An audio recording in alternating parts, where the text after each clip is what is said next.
Good evening, everybody.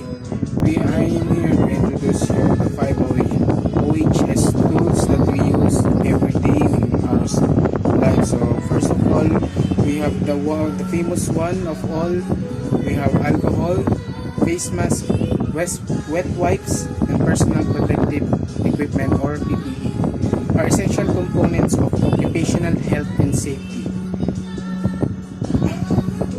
Alcohol is commonly used for sanitation and maintaining a clean and hygienic workspace. Face masks help prevent the spread of airborne particles, protecting workers from respiratory hazards. Wet wipes are handy quick cleanups of surface, reducing the risk of contamination. PPE includes gloves, safety glasses, and masks, provides crucial protections against physical and chemical hazards, ensuring the safety and well-being of workers during maintenance. So I'll demonstrate how to use that 5 tools. So first of all, we have the PPE or the PPE. This is how you wear it, guys. Make sure to full cover your head and your body as well. Then safety, we have wet wipes. Nice, you get one and you scrub it through face to secure the particles or your dust in your face or molecules or something like that. And the thirdly of all, we have alcohol.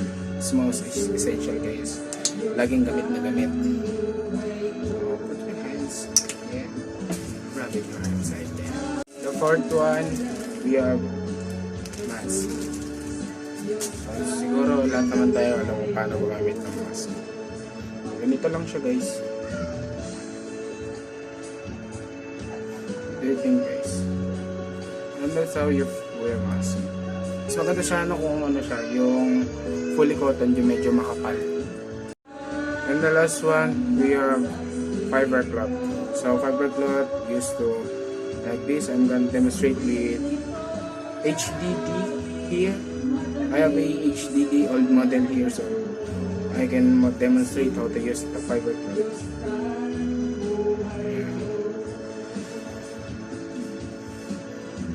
And guys, that's all. Thank you.